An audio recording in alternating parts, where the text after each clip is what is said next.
El personaje más influyente de la historia probablemente no sabía leer ni escribir. Sí, hablo de Jesús.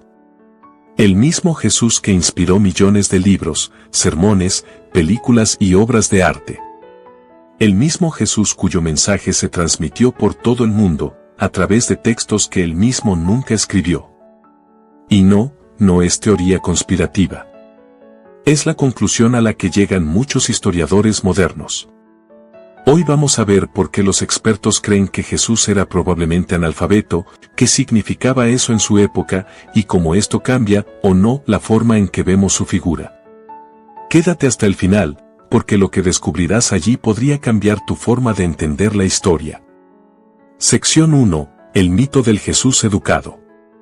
Cuando pensamos en Jesús, casi automáticamente imaginamos a un hombre profundamente sabio, alguien capaz de citar escrituras de memoria, de debatir con sacerdotes, fariseos y escribas como si él también hubiera recibido la misma formación que las élites religiosas de su tiempo. Y esa imagen es tan poderosa que muchas veces damos por sentado que Jesús debía ser una persona educada en el sentido moderno, alguien que sabía leer y escribir con soltura. Pero aquí viene la parte sorprendente, nada de eso implica necesariamente que Jesús supiera leer, y mucho menos escribir. De hecho, la mayoría de historiadores coincide en que lo más probable es que no dominara la lectura y que la escritura estuviera prácticamente fuera de su alcance. ¿Por qué? Porque en el siglo I la educación era radicalmente distinta a como la entendemos hoy. No existían escuelas públicas, ni programas de alfabetización, ni instituciones que enseñaran lectura y escritura a toda la población. La educación era algo reservado a una pequeña fracción de la sociedad. Si hoy damos por hecho que cualquier niño va a la primaria, en el siglo I esto habría sido una idea inimaginable. No existía la obligatoriedad escolar. Tampoco existían maestros en cada pueblo. Y mucho menos había una noción de que todos debían saber leer para poder participar en la vida social. La alfabetización completa, es decir, la capacidad de leer textos complejos y escribir documentos, era un lujo reservado a unos pocos privilegiados. ¿Y cuánto era el índice de alfabetización real en la región de Palestina durante la época de Jesús? Entre el 1% y el 3%. Esto significa que el 97% de la población era analfabeta, no por falta de inteligencia, sino por falta de acceso y recursos. Saber leer te ponía automáticamente en un grupo social muy pequeño. Saber escribir te convertía en parte de una élite diminuta y especializada. Y Jesús provenía de Nazaret, un poblado tan pequeño, tan rural y tan irrelevante que ni siquiera aparece registrado en los documentos históricos de su época. No aparece en textos romanos, ni en archivos administrativos, ni siquiera en las listas de ciudades que tenían importancia política o económica. Cuando uno entiende ese contexto, empieza a ver que el Jesús educado que imaginamos es una construcción mucho más tardía que histórica. Sección 2. Nazaret, un pueblo sin escuelas. Para entender por qué es tan probable que Jesús fuera analfabeto, necesitamos viajar mentalmente a lo que realmente era Nazaret en el siglo I. No un pueblo bíblico idealizado, sino un asentamiento agrícola diminuto, probablemente formado por no más de 200 a 400 habitantes. Imagina una colina árida, rodeada de campos, con un puñado de casas de piedra levantadas con materiales locales. No hay calles pavimentadas, no hay comercio amplio, no hay edificios públicos importantes. Las personas que vivían allí trabajaban desde que amanecía hasta que caía el sol. Los hombres cultivaban la tierra, cuidaban olivos y viñedos, reparaban herramientas y edificaban sus propias viviendas. Las mujeres cargaban agua, molían grano, preparaban comida, criaban niños y realizaban tareas esenciales del hogar. Era una vida simple, dura, práctica y completamente oral. En Nazaret no había biblioteca. No había escribas residentes. No había archivos. Y, lo más importante, no había una escuela en el sentido moderno. Los niños aprendían de sus padres y de la comunidad, no de libros. Aprendían lo que necesitaban para sobrevivir. Cómo pescar. Cómo sembrar. Cómo construir. Cómo reparar un techo. Cómo trabajar la madera o la piedra. Cómo participar en las fiestas y tradiciones religiosas. Pero aprender a leer y escribir era otra historia. Eso estaba reservado para una minoría social con medios económicos y conexiones urbanas. ¿Quiénes aprendían realmente a leer en esa época? Sacerdotes, que necesitaban poder leer textos sagrados. Comerciantes ricos, que debían manejar contratos y listas.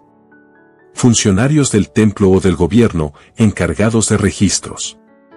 Escribas formados, personas entrenadas durante años que trabajaban en ciudades grandes como Jericó, Séforis o Jerusalén. Y Nazaret no era una de esas ciudades. De hecho, Séforis, la ciudad más cercana con vida cultural y administrativa, estaba a unos kilómetros, pero era un centro helenizado con su propio sistema. No hay evidencia de que Jesús se formara allí.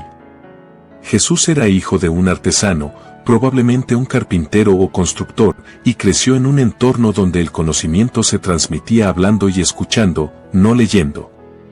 Formaba parte de una tradición oral muy rica, como la mayoría de los predicadores y líderes religiosos de su época. Por eso los historiadores concluyen que lo más probable es que Jesús siguiera el camino que seguía el 97% de los habitantes de la región, la transmisión oral, no la escritura. Su mundo no era un mundo de libros, pergaminos ni textos.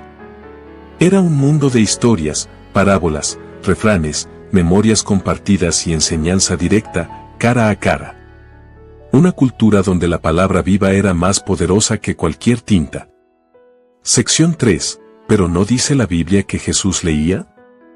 Aquí alguien podría preguntarse. ¿Y qué pasa con la escena donde Jesús lee el rollo de Isaías en la sinagoga? Buena pregunta. Esa escena está en el Evangelio de Lucas, y solo ahí. Los otros evangelios no la mencionan. Los biblistas modernos explican que Lucas tenía un propósito teológico, presentar a Jesús como un maestro legítimo. Las sinagogas rurales del siglo I rara vez tenían rollos propios. La práctica de lectura pública en sinagogas es más propia del siglo II que del siglo I. En otras palabras, es posible que sea una construcción literaria, no un hecho histórico. Y luego viene el famoso episodio donde Jesús escribe en la tierra cuando traen a la mujer adúltera. Lo curioso es que esa historia no aparece en los manuscritos más antiguos. Todo indica que fue añadida siglos después. Así que no sirve como evidencia real. Sección 4. Saber leer no es igual a saber escribir. Incluso si Jesús hubiera aprendido a leer en un nivel básico, algo que algunos expertos consideran posible, eso no lo convertiría en alfabetizado como lo entendemos hoy. En el mundo antiguo, leer era una habilidad ritual. Escribir era una habilidad profesional. Escribir requería pergamino, carísimo. Tinta. Entrenamiento durante años. Dominio de varios alfabetos.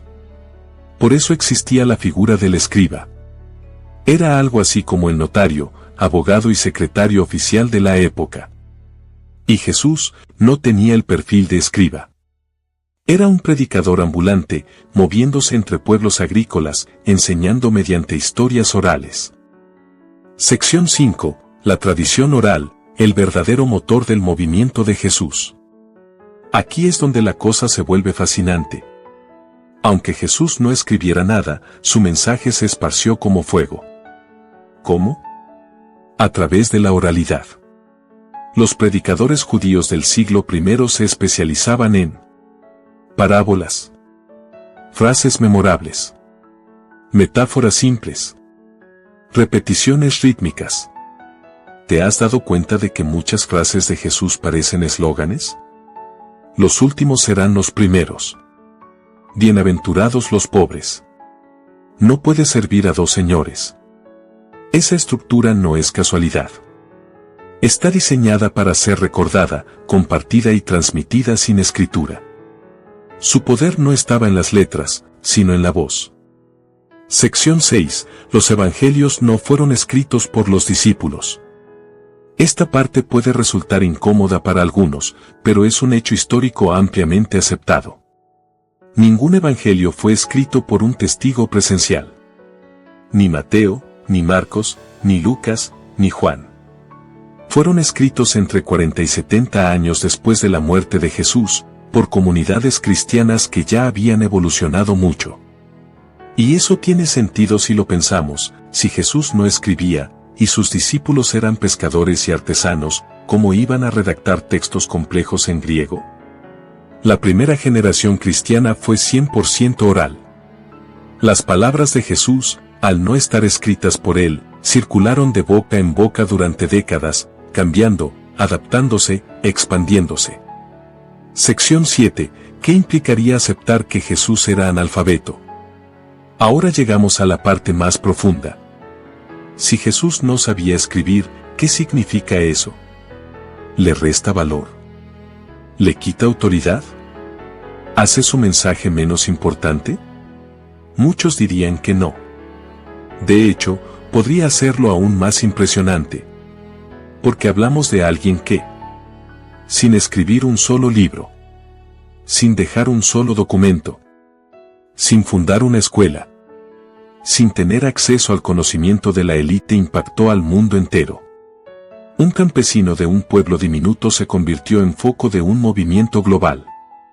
Quizás el verdadero poder de Jesús no estuvo en la escritura, sino en su capacidad de transformar a quienes lo escuchaban. Y quizá, solo quizá, el hecho de que no supiera escribir nos recuerda algo esencial. Que las ideas más poderosas no necesitan tinta. Necesitan personas que crean en ellas. ¿Y tú qué opinas? ¿Cambia algo en tu visión de Jesús saber que probablemente era analfabeto? ¿O te parece que su mensaje sigue igual de potente? Déjame tus pensamientos en los comentarios. Y si quieres más videos donde exploramos la historia sin filtros, suscríbete y activa la campanita. Nos vemos en el próximo.